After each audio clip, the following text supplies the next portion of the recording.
അസ്സലാമു അലൈക്കും dear friends. ഇന്നത്തെ നമ്മുടെ സ്പെഷ്യൽ നിങ്ങൾ ആരും ഇതുവരെയും ട്രൈ ചെയ്ത് നോക്കിയിട്ടില്ലാത്ത ഒരു അടിപൊളി വെറൈറ്റി റെസിപ്പിയാണ്. നമ്മുടെ ഈ വീഡിയോ കണ്ടുകൊണ്ടിരിക്കുന്ന സമയത്ത് നിങ്ങൾക്ക് ഇഷ്ടപ്പെടുകയാണെങ്കിൽ ഒന്ന് ലൈക്ക് ചെയ്തേക്കണേ. അതുപോലെ തന്നെ നമ്മുടെ ഈ ചാനൽ ആദ്യമായിട്ട് കാണുന്നവരും ഇതുവരെയും സബ്സ്ക്രൈബ് ചെയ്യാത്തവരും പ്ലീസ് ഒന്ന് സബ്സ്ക്രൈബ് ചെയ്തേക്കണേ. ഞാനിടുന്ന വീഡിയോസ് ഉടനടി കിട്ടുന്നതിനായി സബ്സ്ക്രൈബ് ബട്ടന്റെ തൊട്ടടുത്ത് കാണുന്ന ബെല്ലൈക്കൺ കൂടി ക്ലിക്ക് ചെയ്തിട്ട് ഓൾ എന്ന ഓപ്ഷൻ എനേബിൾ ചെയ്യാനും മറക്കല്ലേ.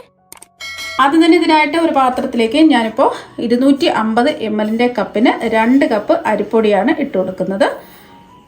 രണ്ടാമത്തെ കപ്പ് അരിപ്പൊടിയും കൂടി ഇട്ട് കൊടുക്കാം. ഇതുപോലത്തെ അളവ് കപ്പില്ല എന്നുണ്ടെങ്കിൽ വീട്ടിലുള്ള ഏതെങ്കിലും വലിപ്പമുള്ള ഗ്ലാസ് എടുക്കുക. ആ ഗ്ലാസിൻ്റെ വലുപ്പത്തിനനുസരിച്ചിട്ട് പൊടി അളന്നിട്ടെടുക്കാം.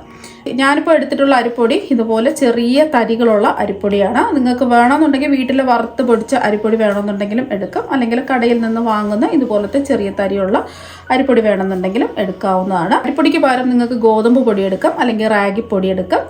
ഞാനിപ്പോൾ എടുത്തിട്ടുള്ളത് പുട്ടുപൊടിയാണ്. അതുപോലെ തന്നെ നമ്മൾ വീട്ടിൽ പൊടിച്ചിട്ടെടുക്കുന്ന സാധാരണ നമ്മൾ വറുത്ത പച്ചരിപ്പൊടി ഉണ്ടല്ലോ, അത് വേണമെന്നുണ്ടെങ്കിലും എടുക്കാവുന്നതാണ്. ഇനി ഇതിലേക്ക് ആവശ്യത്തിനുള്ള ഉപ്പിട്ട് കൊടുക്കാം. ഞാനിപ്പോൾ 1 ടീസ്പൂൺ ഉപ്പാണ് ഇട്ട് കൊടുത്തിട്ടുള്ളത്. 1 കപ്പ് അരിപ്പൊടിയാണ് എടുക്കുന്നതെങ്കിൽ നമുക്ക് 1/2 ടീസ്പൂൺ ഉപ്പ് ചേർത്ത് കൊടുത്താൽ മതിയാകും. ഞാനിപ്പോൾ 2 കപ്പ് അരിപ്പൊടിയല്ലേ എടുത്തിട്ടുള്ളത്, അതുകൊണ്ട് 1 ടീസ്പൂൺ ഉപ്പാണ് ചേർത്ത് കൊടുത്തിട്ടുള്ളത്. ഉപ്പൊക്കെ അവരവരുടെ ഇഷ്ടത്തിനനുസരിച്ച് കൂട്ടുകയും കുറയ്ക്കുകയും ഒക്കെ ചെയ്യാം. എല്ലാം ഒന്ന് മിക്സ് ചെയ്തെടുക്കാം. ഉപ്പ് മിക്സ് ചെയ്തെടുത്തിട്ടുണ്ട്. ഉപ്പ് മാവിൻ്റെ എല്ലാ ഭാഗത്തും എത്തണം. നിങ്ങൾക്ക് വേണമെന്നുണ്ടെങ്കിൽ മാവ് നനയ്ക്കുന്ന സമയത്ത് വെള്ളത്തിലേക്ക് ഉപ്പ് ചേർത്ത് കൊടുത്തിട്ട് അങ്ങനെ വേണമെന്നുണ്ടെങ്കിലും മാവ് നനച്ചെടുക്കാവുന്നതാണ്. ഇനി ഇതിലേക്ക് ആവശ്യത്തിനുള്ള വെള്ളം ഒഴിച്ചു കൊടുക്കാം. ഞാനിപ്പോൾ എത്രയാണോ പുട്ടുപൊടി അളന്നെടുത്തിട്ടുള്ളത് അതേ അളവിൽ തന്നെയാണ് വെള്ളവും ഒഴിച്ചു കൊടുക്കുന്നത്. നമ്മൾ 2 കപ്പ് പുട്ടുപൊടി എടുത്തിട്ടുണ്ടെന്നുണ്ടെങ്കിൽ അതേ അളവിൽ തന്നെ, ഏത് കപ്പിലാണോ അളന്നെടുത്തിട്ടുള്ളത് അതേ കപ്പിൻ്റെ അളവിൽ തന്നെ 2 കപ്പ് വെള്ളവും കൂടി ഒഴിച്ചു കൊടുക്കാം. അപ്പോൾ ഞാൻ കറക്റ്റ് അളവ് നിങ്ങൾക്ക് അറിയാൻ വേണ്ടിയിട്ട് ഞാൻ ഏത് പുട്ടുപൊടിയാണ് എടുത്തിട്ടുള്ളതെന്ന് പറയാം. ഞാനിപ്പോൾ അജ്മീര പുട്ടുപൊടിയാണ് എടുത്തിട്ടുള്ളത്. അപ്പോൾ അതാകുമ്പോൾ 2 കപ്പ് പുട്ടുപൊടിക്ക് 2 കപ്പ് വെള്ളം കറക്റ്റ് അളവാണ്. അപ്പോൾ നമ്മൾ എടുക്കുന്ന ഓരോ പുട്ടുപൊടിക്ക് അനുസരിച്ച് വെള്ളത്തിൻ്റെ അളവിനും വ്യത്യാസം ഉണ്ടാവും. അപ്പോൾ അതുകൊണ്ട് കുറച്ച് വെള്ളം ഒഴിച്ചിട്ട് വേണം ഈ പുട്ടുപൊടി ഒന്ന് നനച്ചെടുക്കാനായിട്ട്. ആദ്യം ഒരു 1/2 കപ്പ് ഒഴിച്ചിട്ട് നോക്കുക. 1 കപ്പ് അരിപ്പൊടിക്കാണെന്നുണ്ടെങ്കിൽ 1/2 കപ്പ് വെള്ളം ഒഴിച്ച് നോക്കുക.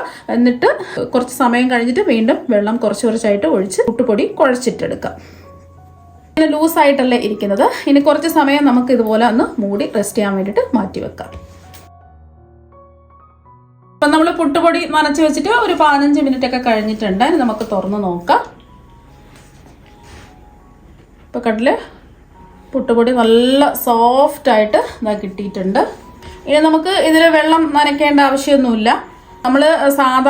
നമ്മൾ വറുത്ത് പൊടിച്ച പച്ചരിപ്പൊടിയാണെന്നുണ്ടെങ്കിലും അല്ലെങ്കിൽ റാഗിപ്പൊടിയൊക്കെ ആണെന്നുണ്ടെങ്കിൽ കുറച്ച് വെള്ളം നനച്ചിട്ട് ഇതുപോലെ നനച്ചെടുക്കാം. ഇനി നമുക്കിതിൽ വെള്ളം ഒന്നും ഒഴിക്കേണ്ട ആവശ്യമില്ല. കറക്റ്റ് പാകത്തിന് മാവ് നല്ല സോഫ്റ്റായിട്ട് നനഞ്ഞ് കിട്ടിയിട്ടുണ്ട്.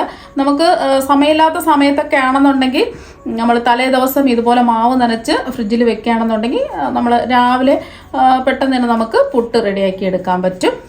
അല്ലാന്നുണ്ടെങ്കിൽ ഒരു 15 മിനിറ്റ് എങ്കിലും റെസ്റ്റ് ചെയ്യാൻ വെക്കണം. ഈ പുട്ടുപൊടി ആയതുകൊണ്ട് കുറച്ച് സമയം വെള്ളം നനച്ചിട്ട് വെക്കുകയാണെന്നുണ്ടെങ്കിൽ മാത്രമേ ഇതുപോലെ മാവ് നല്ല സോഫ്റ്റായിട്ട് കിട്ടുള്ളൂ. പെട്ടെന്ന് നമ്മൾ മാവ് നനച്ചിട്ട് റെഡിയാക്കി എടുക്കുകയാണെന്നുണ്ടെങ്കിൽ പുട്ട് കറക്റ്റായിട്ട് കിട്ടില്ല, പൊടിഞ്ഞു പോകും. ഇത് നമുക്ക് ഒട്ടും തന്നെ വെള്ളം നനയ്ക്കേണ്ട ആവശ്യമില്ല. അതുപോലെ തന്നെ നമ്മൾ എടുക്കുന്ന ഓരോ പുട്ടുപൊടിക്ക് അനുസരിച്ച് വെള്ളത്തിൻ്റെ അളവിന് വ്യത്യാസം ഉണ്ടാവും. അപ്പോൾ അതിനനുസരിച്ച് വെള്ളം ചേർത്ത് കൊടുക്കുക. ഒട്ടും കട്ടകളൊന്നുമില്ല, മാവ് നല്ല സോഫ്റ്റായിട്ട് കിട്ടിയിട്ടുണ്ട്. അപ്പോൾ നമ്മുടെ പുട്ടുപൊടിയും ഇവിടെ റെഡി ആയിട്ടുണ്ട്. അതുപോലെ തന്നെ തേങ്ങയും ഇവിടെ റെഡിയാക്കി വെച്ചിട്ടുണ്ട്. നമുക്ക് പുട്ട് തയ്യാറാക്കി എടുക്കാം. പുട്ട് തയ്യാറാക്കി എടുക്കുന്നതിന് വേണ്ടിയിട്ട് ഞാനിപ്പോൾ എടുത്തിട്ടുള്ളത് പുട്ടുകുറ്റിയല്ല, ഇതുപോലെ സാധാരണ നമ്മളെ എല്ലാവരുടെയും വീട്ടിലുള്ള ഒരു സ്റ്റീലിൻ്റെ ഗ്ലാസ് ആണ് എടുത്തിട്ടുള്ളത്.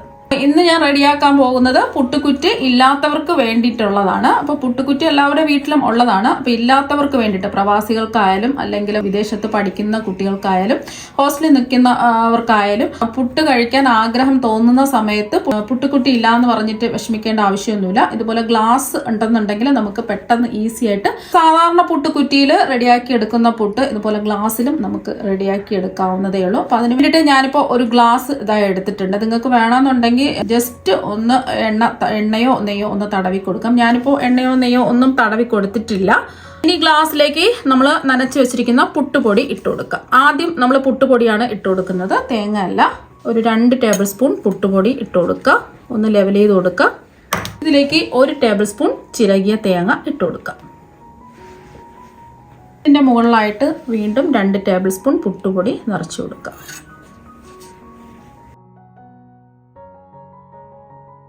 ഇപ്പോൾ പുട്ടുപൊടി ഇതാ നിറച്ചു കൊടുത്തിട്ടുണ്ട്. ഇനി ഇതിൻ്റെ മുകളിലായിട്ട് കുറച്ച് ചിരകിയ തേങ്ങ ഇട്ട് കൊടുക്കാം.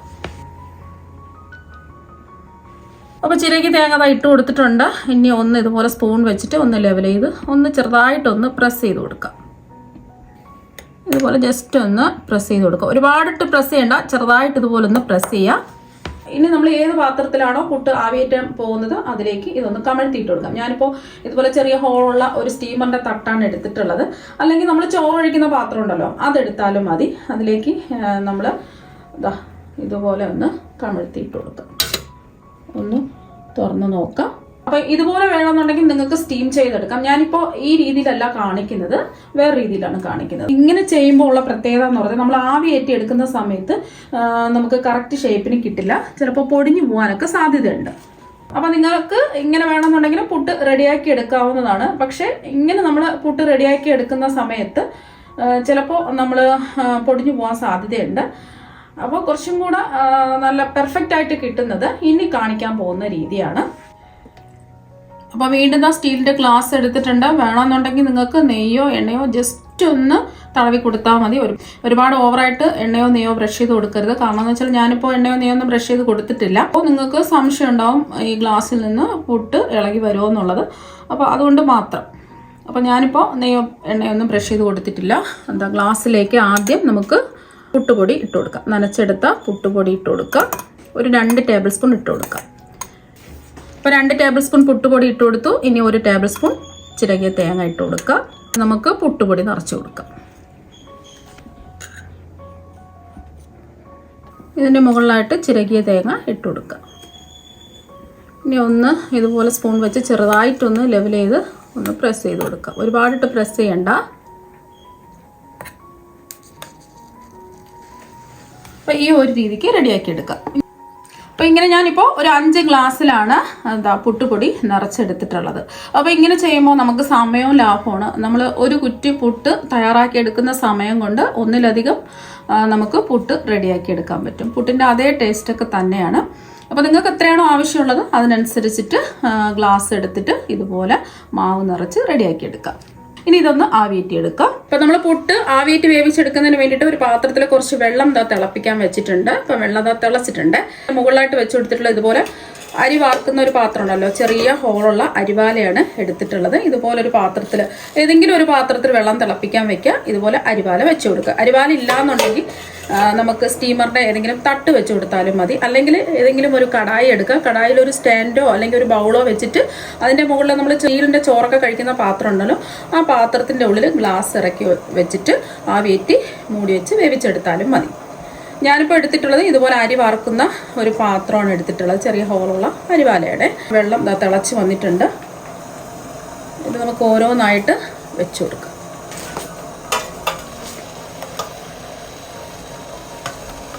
വേണമെങ്കിൽ 2-3 വെച്ച് കൊടുക്കാം. എനിക്കിപ്പോൾ ഇത്രയും പുട്ടിൻ്റെ ആവശ്യമേ ഉള്ളൂ. ഇനി നമുക്ക് മൂടി വെച്ച് മീഡിയം ടു ഹൈ ഫ്ലെയിമിൽ വെച്ചിട്ട് ഇതൊന്ന് ആവിയിട്ട് വേവിച്ചിട്ടെടുക്കാം. അപ്പം നമ്മൾ പുട്ട് ആവിയേറ്റാൻ വെച്ചിട്ട് ഒരു 10 മിനിറ്റ് ആയിട്ടുണ്ട്. നമുക്ക് തുറന്ന് നോക്കാം. ഇനി ഫ്ലെയിം ഓഫാക്കി കൊടുക്കാം. ജസ്റ്റ് ഇതിൻ്റെ ചൂടൊന്ന് മാറട്ടെ.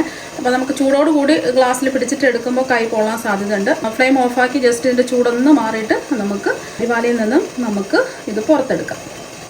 അപ്പോൾ ഇത് ഞാനിപ്പോൾ ഇനി കാണിക്കാൻ പോകുന്ന വേറൊരു മെത്തേഡും കൂടെ കാണിക്കുന്നുണ്ട്. അപ്പം നമ്മൾ 2 രീതിയിലാണ് പുട്ട് കുറ്റിയില്ലാതെ പുട്ട് റെഡിയാക്കി എടുക്കാൻ പോകുന്നത്. ആദ്യത്തെ മെത്തേഡ് എന്ന് പറഞ്ഞാൽ ഗ്ലാസ്സിലാണ്. ഇനി രണ്ടാമത്തെ മെത്തേഡ് ഗ്ലാസ്സിലല്ല. അത് ഞാൻ കാണിച്ചു തരാം. ഒരു 30 സെക്കൻഡ് ആയിട്ടുണ്ട്. ഇതിൻ്റെ ചൂട് മാറിയിട്ടുണ്ട്. നമുക്ക് പുറത്തെടുക്കാം. രണ്ടാമത്തെ മെത്തേഡ് എന്ന് പറയുന്നത് ഇപ്പോൾ ഈ അരിവാലയിൽ തന്നെയാണ് പുട്ട് റെഡിയാക്കി എടുക്കാൻ പോകുന്നത്. അതിന് വേണ്ടിയിട്ട് നമുക്ക് കുറച്ച് ചിരകിയ തേങ്ങ അതിൻ്റെ മുകളിലായിട്ട് ഇങ്ങനെ ഇട്ട് കൊടുക്കാം. അപ്പോൾ തേങ്ങ ഇട്ട് കൊടുത്തു. ഇനി നമുക്ക് നനച്ച് വെച്ചിരിക്കുന്ന പുട്ടുപൊടി ഇട്ട് കൊടുക്കാം.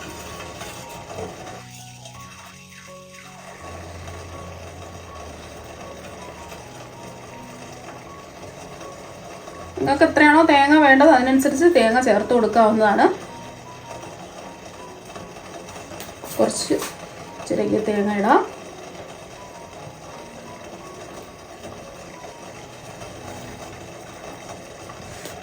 വീണ്ടും പുട്ടുപൊടി ഇട്ട് കൊടുക്കാം. അപ്പം ഇങ്ങനെ ചെയ്തിട്ടെടുക്കുമ്പോൾ എത്ര നമുക്ക് ആവശ്യമുണ്ടോ കുറച്ചധികം നമുക്ക് പുട്ട് റെഡിയാക്കി എടുക്കാൻ പറ്റും. വീണ്ടും തേങ്ങ ഇട്ട് കൊടുക്കാം.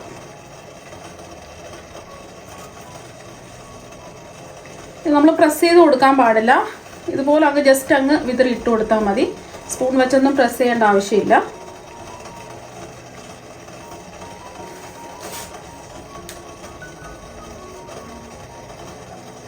ഇനി മീഡിയം ടു ഹൈ ഫ്ലെയിമിൽ വെച്ചിട്ട് മൂടി വെച്ച് ഒരു 10 മിനിറ്റ് ആവിയിട്ട് വേവിച്ചിട്ടെടുക്കാം. ഇപ്പോൾ ഒരു 10 മിനിറ്റ് ഇതാ കഴിഞ്ഞിട്ടുണ്ട്. ഇനി നമുക്ക് തുറന്ന് നോക്കാം. കണ്ടില്ലേ, നല്ല അടിപൊളിയായിട്ട് ഇതാ കിട്ടിയിട്ടുണ്ട്. സാധാരണ പുട്ടിൻ്റെ ഷേപ്പ് ഇല്ലെന്നേ ഉള്ളൂ. നമ്മൾ പുട്ട് റെഡിയാക്കി എടുക്കുന്നത് പോലെ അടിപൊളിയായിട്ട് കട്ടകളൊന്നും കെട്ടാതെ അടിപൊളിയായിട്ട് ഇതാ കിട്ടിയിട്ടുണ്ട്. അപ്പോൾ നല്ലോണം വെന്തിട്ടുണ്ട്. ഇപ്പോൾ കണ്ടത് നല്ല അടിപൊളിയായിട്ട് ഇതാ കിട്ടിയിട്ടുണ്ട്. ഇത് നമുക്കൊരു പാത്രത്തിലേക്ക് മാറ്റാം. ഇത് വേണമെന്നുണ്ടെങ്കിൽ നിങ്ങൾക്ക് ഗ്ലാസ്സിലും സെറ്റ് ചെയ്തെടുക്കാവുന്നതാണ്. ഇനി പുട്ടിൻ്റെ ഷേപ്പ് വേണമെന്നുള്ളവർക്ക് ഇതാ ഒരു ഗ്ലാസ് എടുക്കുക. ഗ്ലാസ്സിൽ എണ്ണയൊന്നും ബ്രഷ് ചെയ്ത് കൊടുത്തിട്ടില്ല. ഇനി നമ്മുടെ ഈ പുട്ട് ഇതിലേക്ക് അങ്ങ് കോരിയിട്ട് നിറച്ച് കൊടുക്കാം. ആ ചൂടോടുകൂടി തന്നെ ചെയ്യാം.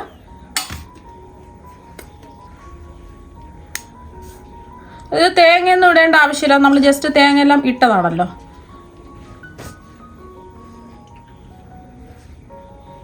ഫുള്ളായിട്ട് നിറച്ചിട്ട് സ്പൂൺ വെച്ച് ഒന്ന് പ്രസ് ചെയ്ത് കൊടുക്കാം. അപ്പോൾ കൈ പൊള്ളുന്ന ചൂടാണെങ്കിൽ കുറച്ചൊന്ന് ചൂട് മാറിയിട്ട് ഇതുപോലെ ഒന്ന് ചെയ്യാം. ഇതുപോലെ ഒന്ന് നല്ലോണം ഒന്ന് പ്രസ് ചെയ്യാം. ഇപ്പോൾ നല്ലോണം ഒന്ന് പ്രസ് ചെയ്ത് കൊടുത്തിട്ടുണ്ട്. ഇനി നമുക്ക് ഒരു പാത്രത്തിലേക്ക് കമഴ്ത്തിയിടാം. ഇനി ഒരു പ്ലേറ്റിലേക്ക് ഇതുപോലെ കമഴ്ത്തിയിട്ട് കൊടുക്കാം. അപ്പോൾ കൈ പൊള്ളാവുന്ന ചൂട് മാത്രമേ എടുക്കാവൂ, അല്ലെങ്കിൽ കൈ പൊള്ളും. അപ്പോൾ ഒന്ന് തട്ടിക്കൊടുക്കുക. ജസ്റ്റ് ഒന്ന് തുറന്ന് നോക്കാം. കണ്ടില്ലേ, അടിപൊളിയായിട്ട് ഇതാ കിട്ടിയിട്ടുണ്ട്. പുട്ടിൻ്റെ ഷേപ്പൊക്കെ വേണമെന്നുണ്ടെങ്കിൽ ഇങ്ങനെ ചെയ്തിട്ട് എടുത്താൽ മതി. ഷേപ്പൊന്നും വേണ്ടാന്നുണ്ടെങ്കിൽ നേരിട്ട് നമ്മൾ അരിവാലയിലിട്ട് പുട്ട് ആവിയേറ്റി എടുത്തിട്ട് ആവശ്യത്തിന് മാത്രം എടുത്താൽ മതിയും. ഇത് ഒരുപാട് നമുക്ക് മാവ് വെച്ചിട്ട് നമുക്ക് റെഡിയാക്കി എടുക്കാം. എത്രയാണോ അംഗങ്ങളുള്ളത് അത്രയും ഒറ്റ സ്റ്റെപ്പിൽ തന്നെ നമുക്ക് പുട്ട് ആവിയേറ്റി വേവിച്ചിട്ട് എടുക്കാൻ പറ്റും. അപ്പോൾ നമ്മൾ ഗ്ലാസ്സിൽ റെഡിയാക്കി എടുത്ത പുട്ടിൻ്റെ ചൂട് ചെറുതായിട്ട് മാറിയിട്ടുണ്ട്. ഇതൊരു പാത്രത്തിലേക്ക് നമുക്ക് കമഴ്ത്തിയിട്ട് കൊടുക്കാം.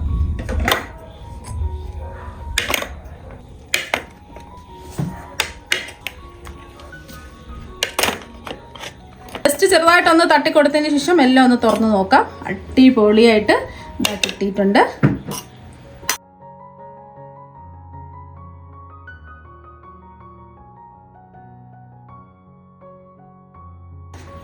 ഗ്ലാസ്സിൽ വലുതായിട്ടൊന്നും ഒട്ടിപ്പിടിച്ചിട്ടൊന്നുമില്ല.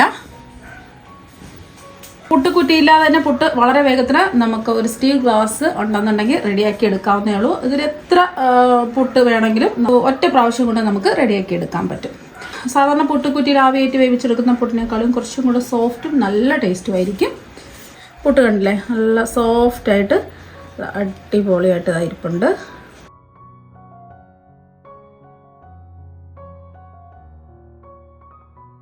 അപ്പോൾ നിങ്ങളെല്ലാവരും ഇതുപോലെ ഗ്ലാസ്സിൽ പുട്ട് തയ്യാറാക്കി നോക്കുക. തീർച്ചയായും നിങ്ങൾക്ക് എല്ലാവർക്കും ഒരുപാട് ഇഷ്ടമാകും. അപ്പോൾ ഇത് കടലക്കറിയുടെ കൂടെയോ പഴവും പപ്പടവും പയറ് എന്തിൻ്റെ കൂടെയും കഴിക്കാവുന്നതാണ്. അപ്പോൾ കണ്ട നല്ല സോഫ്റ്റായിട്ട് പഞ്ഞി പോലെ ഇരിപ്പുണ്ട്. അപ്പോൾ നിങ്ങളെല്ലാവരും ഗ്ലാസ്സിൽ ഇതുപോലെ ഒരു പ്രാവശ്യം പുട്ട് ട്രൈ ചെയ്ത് നോക്കുക. തീർച്ചയായും നിങ്ങൾക്ക് എല്ലാവർക്കും ഒരുപാട് ഇഷ്ടമാകും. അപ്പോൾ നമുക്ക് മറ്റു വെറൈറ്റി വീഡിയോ ആയിട്ട് വീണ്ടും കാണാം. താങ്ക്